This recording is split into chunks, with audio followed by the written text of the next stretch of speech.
کہ ان کے امام کہتے تھے کہ جی ہمارے پاس رسول اللہ صلی اللہ علیہ وسلم کی جو ہے وہ باقیات ہیں، تو یہ ہماری امامت کی نشانی ہے۔ تو اب زیدیہ یہ کہتے ہیں کہ اصل میں امامت حضرت حسن کی اولاد میں جاری ہوئی ہے، ٹھیک ہے، اور پھر اس کے بعد حضرت حسین کی اولاد میں آئی ہے۔ تو اس کی دلیل یہ کیا دیتے ہیں کہ حضرت حسن جو تھے نا، ان کو اوقاف جو تھے وہ حضرت علی سے وراثت میں ملے تھے۔ یعنی آپ صلی اللہ علیہ وسلم کے زمانے میں ہم دیکھتے ہیں نا کہ کچھ اوقاف کا مال تھا، ٹھیک ہے، جیسے فدق کا، خیبر کا، اس طرح سے اور بھی کچھ ایسے معاملات تھے۔ کچھ تو خیر اس وقت جو حضرت ابوبکر اور حضرت عمر رضی اللہ عنہ کے پاس آ گئے تھے، پھر اس کے بعد حضرت عثمان، پھر حضرت علی کے پاس آئے، فدق وغیرہ کا مسئلہ وہ اختلافی رہا، لیکن کچھ اوقاف کے معاملات ایسے تھے کہ جو اہل بیت میں رہے، ٹھیک ہے۔ تو وہ کچھ صدقات تھے، ان کا انتظام و انصرام تھا، کچھ اوقاف تھا جو اللہ کے رسول صلی اللہ علیہ وسلم نے حضرت علی کے حوالے کیا، ٹھیک ہے۔ حضرت علی نے وہ حضرت حسن کو دیا، اور حضرت حسن نے وہ اپنے بیٹے حسن کو دیا۔ پھر حضرت حسن کی وفات کے بعد ابو جعفر منصور نے ان پہ قبضہ کر لیا، یعنی وہ بنو عباس کو منتقل ہو گیا۔ تو یہ اس بات کو بھی دلیل بناتے ہیں کہ یہ جو آپ صلی اللہ علیہ وسلم کے اوقاف اور صدقات تھے، ان کی جو انتظام و انصرام وہ حضرت علی کو ملا، اور حضرت علی سے ان کے بڑے بیٹے کو ملا، حضرت حسن کو، اور حضرت حسن نے حضرت حسین کو نہیں دیا، انہوں نے اپنی اولاد میں اس کو جاری کیا۔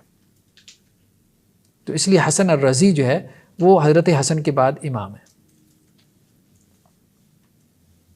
خیر اس میں وہ یہ یہاں پہ یہ بھی بیان کر رہے ہیں کہ عمر بن علی، حضرت علی کے بیٹے عمر بھی تھے ایک، ان کے ساتھ ان کا جھگڑا بھی ہوا، حضرت حسن کا مطلب اپنے چچا کے ساتھ، ٹھیک ہے۔ تو اس میں جو ہے وہ عبد الملک بن مروان بھی پھر جو ہے وہ انوالو ہوا، تو عبد الملک بن مروان نے پھر ان کی سائیڈ لی، حسن الرضی کی سائیڈ لی، ٹھیک ہے، ان کے چچا کو اس میں سے کوئی حصہ نہیں دیا۔ تو یہ انتظام انصرام انہی کے پاس ہی رہا، ٹھیک ہے۔ اچھا، تو یہ یہاں پہ یہ کہہ رہے ہیں، ان کی وفات کا ذکر کرتے ہوئے کہ ولید بن عبد الملک جو ہے وہ ان کی تلاش میں رہا، کیونکہ ظاہر بات ہے یہ امامت کے دعوے دار تھے، اور اب عبد الرحمن بن عاشس انہی کی سرپرستی میں لڑ رہا تھا۔ تو اس نے ان کو کافی زیادہ تلاش کیا، یہاں تک کہ اسی نے ان کو زہر دلوا کے جو ہے وہ شہید کروایا۔ مدینہ میں جو ہے وہ ان کو دفن کیا گیا، اور ان کی عمر اس وقت ابن ثمان و ثلاثین، کوئی تقریباً 38 سال تھی جب ان کی شہادت ہوئی، اور بقیع میں ان کو دفن کیا گیا۔ اور یہ بھی کہا جاتا ہے کہ ان کی جو بیوی تھی فاطمہ بنت حسین، حضرت حسین کی بیٹی فاطمہ، وہ ان کے نکاح میں تھی حضرت حسن الرضی کے، تو وہ ان کی قبر پہ جو ہے وہ ایک خیمہ لگا کے بیٹھ گئی تھی، مطلب جیسے ایک جذباتی تعلق ہوتا ہے، ٹھیک، اور تقریباً 1 سال تک بیٹھی رہی۔ خیر بہرحال یہاں ایک روایت ہے، یہ روایت اگر ہم کتاب سے دیکھ لینا تو زیادہ بات واضح ہو جائے گی۔ یہ اصول کافی ہے ہمارے سامنے، اصول کافی میں یہ پیج نمبر 350، ٹھیک ہے۔ تو یہ جو مسائل ہیں ترجمے کے، وہ جو ہم نے کہا تھا، وہ بس ان مسائل کی وجہ سے میں یہ کہہ رہا تھا کہ یہ تھوڑا سا ہم عربی میں دیکھ لیں، پھر اس کے بعد ہم اس کو دیکھتے ہیں۔ یحییٰ بن عبداللہ بن حسن، ٹھیک ہے، کاتبہ یحییٰ بن عبداللہ بن حسن۔ حسن جو تھے نا، حسن کے بیٹے حسن، انہوں نے بھی امامت کا دعویٰ کیا۔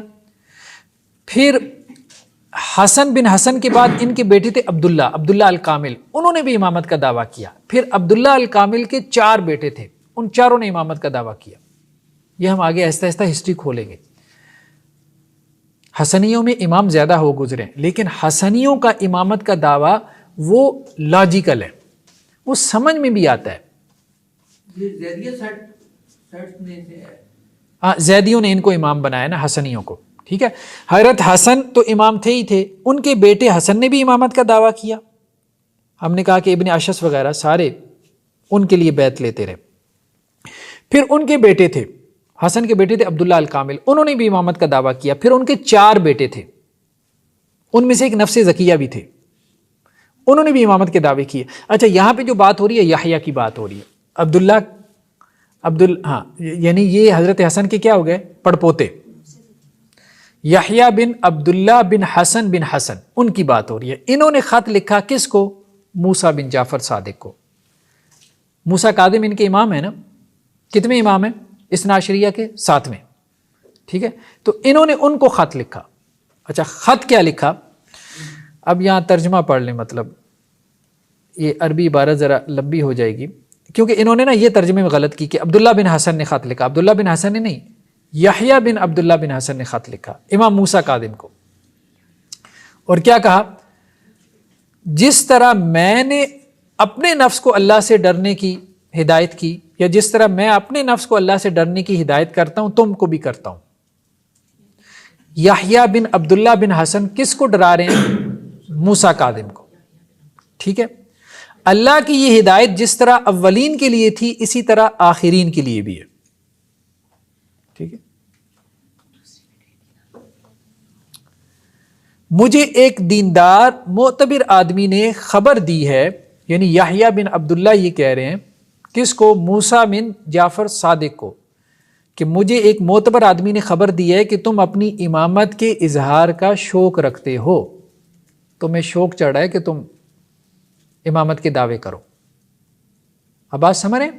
یہ کزنز کی صورتحال ہے. یہ کہتے ہیں جی موسیٰ کاظم امام تھے. موسیٰ کاظم ایسے امام تھے کہ کزن یہ کہہ رہے کہ جی امام تو میں ہوں، اور مجھے پتا چلا ہے کہ آپ امامت کا کوئی دعویٰ کرنے لگے ہو، تو میں تمہیں اللہ سے ڈرا رہا ہوں، تمہاری یہ ڈومین نہیں ہے، تمہارا یہ میدان نہیں ہے. اب آپ سمجھ رہے ہیں کہ مجھے ایک معتبر آدمی نے خبر دی ہے کہ تم اپنی امامت کے اظہار کا شوق رکھتے ہو، باوجود ہے کہ خدا نے اپنی مدد کو تم سے روک کر تمہیں ذلیل بنا دیا. یعنی تم حسینی معاذ اللہ گھروں میں بیٹھے ہو، تمہاری عورتوں کے ساتھ بنو امیہ نے یہ کر دیا، تو تم سے زیادہ رسوا کون ہوگا؟ ہم تو کم از کم میدان جنگ میں لڑ رہے ہیں نا، لوگ ہمیں تانا نہیں دیتے کہ چلو میدان جنگ میں جو ہے شہید ہو رہے ہیں، چلو میدان جنگ میں کھڑے تو ہیں نا. تو لوگ بہادروں کی طرح ہمیں یاد کرتے ہیں. اور تم حسینیوں کو لوگ کیسے یاد کرتے ہیں؟ گھروں میں بیٹھے ہیں پردے لٹکا کے.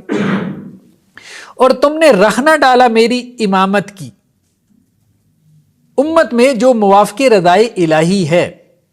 یعنی ایک تو تم لوگ گھروں میں بیٹھ گئے ہو، اللہ نے تمہیں ذلیل و رسوا کر دیا، اور دوسرا ہم لوگوں کی امامت میں رکھنے ڈالی جا رہے ہو، لوگوں کو ہم لوگوں کی امامت سے روکی جا رہے ہو. ہم لوگوں سے کہہ رہے ہیں کہ بنو امیہ کے خلاف کھڑے ہو، ٹھیک ہے، ان کے ظلم و ستم کو ختم کرنا ہے، حضرت حسین کا بدلہ لینا ہے رضی اللہ عنہ. اور تم لوگ کیا کرتے ہو؟ تم لوگوں کو یہ بتا دیجیے امام تو ہم ہیں، یہ تو نہیں ہے جو میدان جنگ میں لڑ رہے ہیں، تو تم ہماری امامت میں رکھنے ڈال رہے ہو، حالانکہ وہ اللہ کی رضا کے مطابق ہے ہماری امامت. تم نے ہماری امامت کے بارے میں پوشیدہ طور پر اس طرح مخالفت کی جس طرح تمہارے باپ نے کی ہے. مطلب صرف تم نہیں کر رہے، تمہارے ابا بھی ہمارے ابا کی اسی طرح سے مخالفت کرتے رہے. مطلب حسینی جو ہے وہ حسنیوں کی امامت کی مخالفت کرتے رہے. اب بات سمجھ رہے؟ تو یہ ساری جس طرح تمہارے باپ نے کی تھی تم سے پہلے، اور ہمیشہ سے تم اس چیز کے دعوے دار ہو جو تمہارے لیے معین ہے ہی نہیں. تم حسینی ہمیشہ سے بس امامت کے دعوے کرتے چلے آ رہے ہو، لیکن اللہ نے امامت تم لوگوں کے لیے رکھی نہیں ہے. اللہ نے تو امامت ہم حسنیوں کے لیے رکھی ہے. تم نے اپنی آرزوؤں کو اس لیے پھیلا رکھا ہے جو اللہ تعالیٰ نے تم کو عطا نہیں کی. تم خواہشوں میں پھنس کر گمراہ ہو گئے، اور میں تم کو اس چیز سے ڈراتا ہوں جس سے خود اللہ نے تم کو ڈرایا ہے. اب یہ صورتحال ہے. امام موسیٰ کاظم نے جواب میں لکھا، یہ خط موسیٰ بن جعفر اور علی رضا، وہ علی رضا ان کے بیٹے تھے، تو انہوں نے کہا میرے بعد انہوں نے امام بننا ہے، ٹھیک ہے، جو خشوع اور خضوع اور اطاعت میں برابر کے شریک ہیں یحییٰ بن عبداللہ کے لیے. انہوں نے بھی پھر جواب میں ڈرا دیا. اما بعد میں تم کو اور اپنے نفس کو اللہ سے ڈراتا ہوں، اور تم کو آگاہ کرتا ہوں اس دردناک عذاب سے، سخت عتاب اور اس کے پورے انتقام سے، اور تجھ کو اور اپنے نفس کو وصیت کرتا ہوں اللہ کے تقویٰ کی جو زینت کلام ہے اور اس کی نعمتوں کو قائم رکھتا ہے. تمہارا خط آیا جس میں تم نے لکھا کہ میں مدعی امامت ہوں. تمہارا خط آیا، ٹھیک ہے، یہ کون کہہ رہا ہے؟ موسیٰ کاظم. کس کو کہہ رہے ہیں؟ یحییٰ بن عبداللہ کو، کہ تمہارا خط آیا جس میں تم یہ کہہ رہے ہو کہ میں نے امامت کا دعویٰ کیا ہے، اور مجھ سے پہلے میرے باپ تھے، وہ بھی مدعی امامت تھے، امامت کے دعوے دار تھے.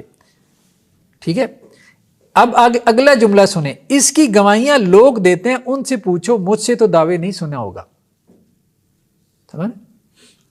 مجھ سے سنا ہے کبھی؟